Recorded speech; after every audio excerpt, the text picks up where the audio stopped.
बिस्मिल्लाहिर्रहमानिर्रहीम। अस्सलाम वालेकुम नाजरीन, आप देख रहे हैं प्रोग्राम महज कश्मीर। मैं हूं आपका मेज़बान मोहम्मद हुसैन खान। मेरे साथ प्रोग्राम में अब्दुर्राफ़िया रसूल साहब हैं। अब्दुर्राफ़िया साहब, भारतीय अदलिया का हिंदुत्व डिज़ाइन अब खुलकर सामने आ गया है। भारत की खुसूसी अदालत ने इन तमाम मुल्ज़िमान को बरी कर दिया जो बाबरी मस्जिद तोड़ने में मुलव्वस थे। मुसलमानों के खिलाफ भारतीय अदलिया के इस भयानक किरदार को आप किस तरह देखते हैं? बिस्मिल्लाहिर्रहमानिर्रहीम। भारतीय अदलिया का भयानक किरदार सिर्फ आज ही सामने नहीं आया। आप माजी करीब में जाएं और देखें कि भारतीय अदलिया का भयानक किरदार किस तरह सामने आ चुका है।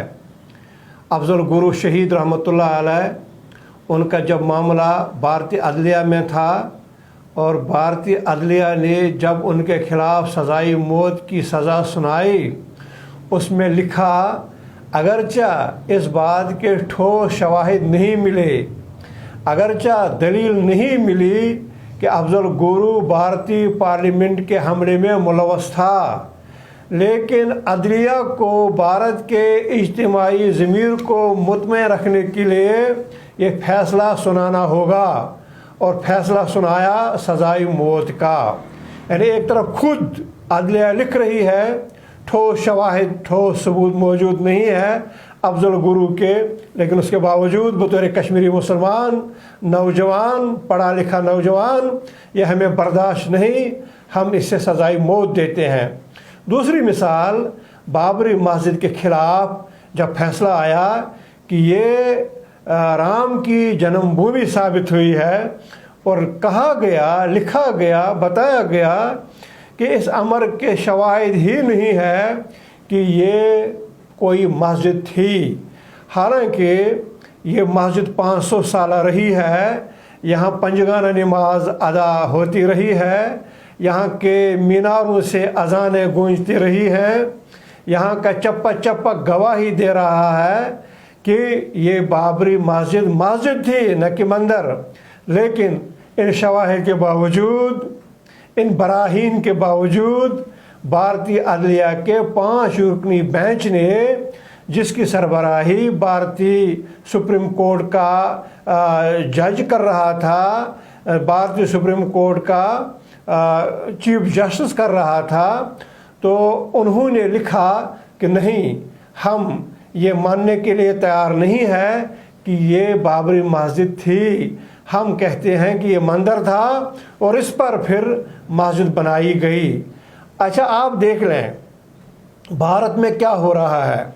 जिस 5 रुकनी बेंच ने बाबरी मस्जिद के खिलाफ फैसला सुनाया, राम जन्मभूमि करार देकर, उस 5 रुकनी बेंच के सरबराह जो चीफ जस्टिस ऑफ भारतीय सुप्रीम कोर्ट था, जस्टिस गोगोई, उससे चंद महीने के बाद, ये फैसला सुनाने के बाद वो रिटायर हुए और फिर चंद महीने के बाद उसे राज्यसभा का मेंबर नामजद कर दिया गया, बनाया गया और मोदी सरकार ने बड़ी थपकी दे दी, बड़ा एजाज़ दिया और बड़ा उसे अवार्ड दिया कि उससे राज्यसभा का मेंबर बनाया गया। तो जिस फैसले की बात आप कर रहे हैं, ये 30 से ज़ायद मुजरिमान थे और LK एडवाणी ने रथ यात्रा चला के पूरे भारत से हिंदू गुंडों को जमा किया और फिर बाबरी मस्जिद पर हमला बोल दिया और ये सारे गुंडे कदालें लेके बाबरी मस्जिद के मीनारों पर चढ़े और इस 500 साला मस्जिद को शहीद कर दिया। आज कोई बात छुप नहीं सकती। आज आपकी हर बात, हर कार्रवाई और हर मामला आपका छपता है और शाया हो जाता है। और आज जब ये खुसूसी अदालत कह रही है कि हमें ठोस शवाहिद नहीं मिले कि इन लोगों ने बाबरी मस्जिद को शहीद किया, इस पर हल्ला बोल के, यार ये मामला तो अंधों को भी पता है, अंधों ने भी इसको देखा है, तो आपने क्यों नहीं देखा? आपने देखा है, लेकिन एक तो आपने अपनी रिटायरमेंट के बाद शायद राज्यसभा में अपनी सीट बुक करवानी है या कराई है आपने। दूसरा ये है कि आप किस तरह मुसलमानों के हक में और आप किस तरह حق و صداقت کے ساتھ کھڑا ہو سکتے ہیں؟ ہرگز نہیں۔ ہندوستان کی عدلیہ کے ججز کا بھیانک روپ ہے، وہ کبھی بھی مسلمانوں کے ساتھ کھڑے نہیں ہوئے، مسلمانوں کے حق میں سچائی کا ساتھ دے کے اور شواہد دے کے فیصلہ نہیں سنا، بلکہ ہمیشہ ہندوؤں کو خوش کرنے کے لیے بھارتی عدلیہ نے فیصلہ سنایا، اور یہی آج بھی ہوا۔ 30 مجرمین کو جن میں خاص طور پر ایل کے اڈوانی، مرلی منوہر جوشی اور اس طبقے کے بڑے بڑے ہندو لیڈر تھے، انہیں بری کر دیا۔ یہ کوئی انہونی بات نہیں ہے، یہ ماضی میں بھی بھارت میں ہوتا رہا ہے، آج بھی ہو رہا ہے، اور مستقبل میں بھی بھارت میں ایسا ہی ہوتا رہے گا۔ اچھا رافع صاحب، بھارتی عدلیہ کے ان فیصلوں سے اس بات کا خدشہ ظاہر کیا جا رہا ہے کہ ان 2000 مساجد کو گرانے کی راہ ہموار ہو جائے گی، جن کے بارے میں انتہا پسند ہندوؤں کا دعویٰ ہے کہ وہ مندروں کو توڑ کر بنائی گئی ہیں۔ اس حوالے سے آپ کی کیا رائے ہے؟ یقیناً ایسا ہی ہے۔ بابری مسجد کے حوالے سے جو 2 فیصلے آ چکے ہیں، ایک یہ کہ یہ مسجد مندر توڑ کر بنائی گئی اور یہ رام کی جنم بھومی تھی، اور دوسرا فیصلہ یہ ہے کہ جن مجرمین نے حملہ بول کر اس مسجد کو شہید کر دیا وہ اس میں ملوث نہیں تھے۔ ان 2 فیصلوں سے یہ بات واضح ہو جاتی ہے، مبرہن ہو جاتی ہے کہ جو 2000 سے زائد مساجد جن پر ہندوؤں کا دعویٰ ہے کہ یہ مندر توڑ کے بنائے گئے، جب ان کی پٹیشن اور جب ان کا دعویٰ، جب ان کا کیس مختلف بھارتی عدالتوں میں جائے گا تو پھر اسی طرح کے فیصلے آ سکتے ہیں، بلکہ آئیں گے اسی طرح کے فیصلے جس طرح بابری مسجد کے حوالے سے فیصلے آئے۔ اس میں کوئی ہمیں شک نہیں ہونا چاہیے۔ اچھا رافع صاحب، اگر مقبوضہ کشمیر کی بات کریں، مقبوضہ کشمیر میں اب ہندو زبان مسلط کرنے کی کوشش کی جا رہی ہے، اردو کی جگہ اب ہندی کو بطور سرکاری زبان نافذ کرنے کا عمل جاری ہے، آپ اس صورتحال کو کس طرح دیکھتے ہیں؟ دیکھیے، آپ یہ بات سامنے رکھیں، جب کورونا کا معاملہ انڈیا میں سامنے آیا، جب کورونا انڈیا میں پھیلا تو حکومت وقت نے، رام راج نے اس کا مذہب ڈھونڈنے کے لیے تبلیغی جماعت کو مطعون کر دیا، مطعون بنا دیا، اور تمام بھارت کا میڈیا کہتا چلا آیا، بلکہ چلاتا آیا کہ یہ وائرس جو ہے یہ تو مسلمانوں سے پھیلا ہے، یہ تبلیغی جماعت سے پھیلا ہے، یعنی کوشش یہ کی گئی کہ یہ وائرس مسلمان ہی ہے۔ جب ایک وبا پوری دنیا میں پھیلی ہوئی ہے اور امریکہ خاص طور پر اس کا بڑا شکار ہو رہا ہے، پوری دنیا میں لوگ مر رہے ہیں، اور بھارت اس دوران اس وائرس کا، اس وبا کا مذہب تلاش کر کے اسلام کے ساتھ نتھی کرتا ہے، تو اردو جو ہے وہ ہندوستان سے لے کر کشمیر تک مسلمانوں کی زبان ہے۔ مسلمانوں کا دینیات جو ہے، مسلمانوں کی جو دینیات ہے وہ ٹرانسلیٹ ہو چکا ہے سارا کا سارا اردو میں۔ ہماری تمام تفاسیر اردو میں ٹرانسلیٹ ہیں، ہمارا صحائح ستہ اہم احادیث کی کتب اردو میں ٹرانسلیٹ ہو چکی ہیں، ہمارا سارا جو دینی جو کتب کا ذخیرہ ہے وہ سارے کا سارا اردو میں ٹرانسلیٹ ہو چکا ہے۔ تو بھارتی رام راج کو اور سنگھ پریوار کو اور RSS کے ذہن میں کھٹکتا ہے کہ مسلمان چاہے بھارت کا ہو یا جموں کشمیر کا ہو، یہ جب دین پڑھتا ہے، اس کو سمجھنے کی کوشش کرتا ہے تو آسان طریقے سے اردو میں یہ دین پڑھتا ہے اور آسان طریقے سے اس سے اسلام سمجھ آتا ہے، کیونکہ یہ ان کی زبان ہے، یہی زبان بولتے ہیں۔ ایک تو یہ معاملہ پیش نظر رکھا گیا۔ دوسرا یہ معاملہ ہے، جب سے ہم نے تحریک آزادی شروع کی ہندوستان کے خلاف، تو ہمارے جو نعرے ہیں اس تحریک آزادی کے وہ سب کے سب اردو میں ہے۔ تیری جان میری جان، پاکستان پاکستان، پاکستان سے رشتہ کیا، لا الہ الا اللہ۔ کبھی کشمیریوں نے اپنی زبان میں یہ نعرے نہیں دیے، بلکہ نعروں کے لیے اردو زبان استعمال ہوتی رہی، اور کشمیر کے کوہ दमन इन नारों से गूंज उठे।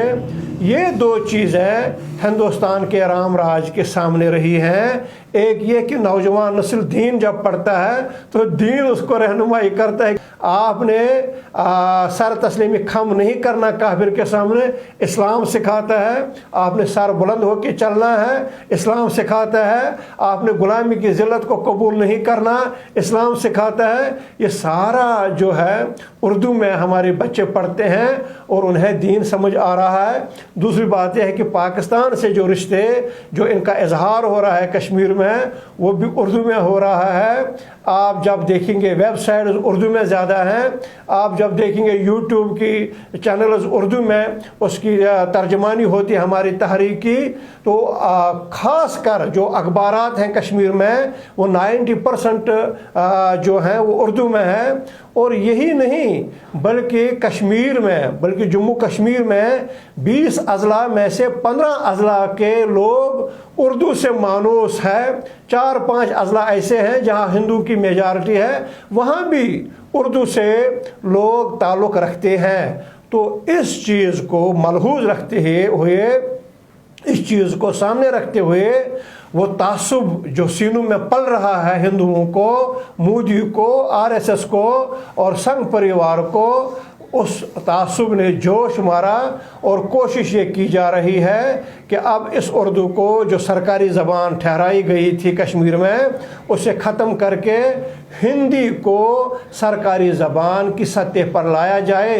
लेकिन मैं ये अर्ज़ कर रहा हूँ, इस तरह की तमाम नाकाम कोशिशें हमेशा नाकाम ही होती रहेंगी, क्योंकि इस्लामियानी कश्मीर उर्दू से ताल्लुक़ रखते हैं। उनका ताल्लुक़ कल भी था इस ज़बान से, आज भी है और आइंदा कल भी उनका ताल्लुक़ इस ज़बान से रहेगा। ये कोशिश बहुत पहले डोगरा साम्राज्य ने की थी। उसने कोशिश की थी कि डोगरी ज़बान जो हिंदू डोगरा महाराजा की मादरी ज़बान थी, उसने कोशिश की थी अपनी सल्तनत के दौरान कि वो डोगरी ज़बान को राइज कराए जम्मू कश्मीर में, लेकिन वो नाकाम हुआ, उससे कोई कामयाबी हासिल नहीं हुई। जिस तरह डोगरा महाराजा को इस हवाले से नाकामी हुई, नाकामी का मुंह देखना पड़ा, एंड इसी तरह आज हिंदुस्तान के पॉलिसी साजों को, मोदी एंड कंपनी को नाकामी का मुंह देखना पड़ेगा। और ये कोशिश जो हो रही है उर्दू ख़त्म किया जाए रियासत जम्मू कश्मीर में, ऐसा हो नहीं सकता। अच्छा राफिया साहब, एक तरफ भारत मकबूजा कश्मीर में जबरी इक़दामात में मसरूफ़ है, तो दूसरी तरफ रोज़ाना की बुनियाद पर भारतीय फ़ौजी खुदकशियाँ कर रहे हैं। आप इससे किस तरह देखते हैं? आप जब आज प्रोग्राम कर रहे हैं, आज ही ज़िला बारामूला के उड़ी में एक हिंदू फौजी अहलकार ने, एक काबिज़ भारतीय फौजी अहलकार ने अपनी सर्विस राइफल से अपने आप को गोली मारी और अपना खात्मा कर दिया। इससे पहले सितंबर में 2-3 वाक़ात हुए हैं। पुंछ में वाक़ा हुआ है इसी तरह का, कुपवारा में वाक़ा हुआ इसी तरह का, और इससे कबल अगस्त में श्रीनगर में 2 ऐसे वाक़ात हुए। कुल मिला के ये 2-3 महीनों में जब आप हिसाब लगाएंगे तो दर्जन भर भारतीय फौजी ऐसे हैं जिन्होंने अपनी सर्विस राइफल से अपना काम तमाम कर दिया। इसके कई वजूहात हैं।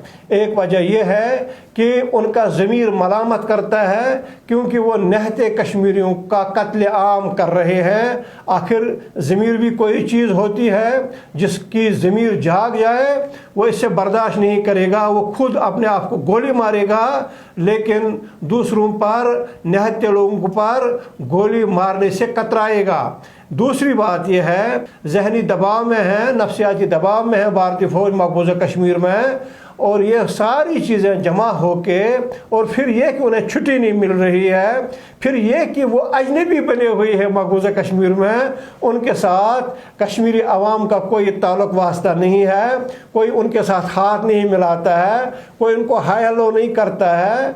उन्हें अपने आप पर तरस आ रहा है, वो अपने आप को एक गैर सरजमीन पर देखते हैं कि जो उनकी सरजमीन नहीं है।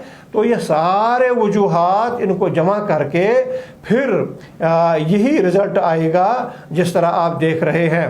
محترم ناظرین، دنیا میں کسی بھی قوم کے مہذب ہونے یا نہ ہونے کی سب سے اہم کسوٹی یہ ہے کہ اس ملک میں قانون کی حکمرانی اور انصاف کا عملی طور پر کس حد تک اطلاق ہوتا ہے۔ اس حوالے سے اگر بھارت کی بات کریں تو موجودہ دور میں بھارت کا عدالتی نظام ہندو انتہا پسندوں کا غلام ہے، جس کی زندہ مثال بھارتی عدلیہ کے وہ متنازع فیصلے ہیں جو مسلمانوں کے خلاف مذہب کی بنیاد پر کیے گئے۔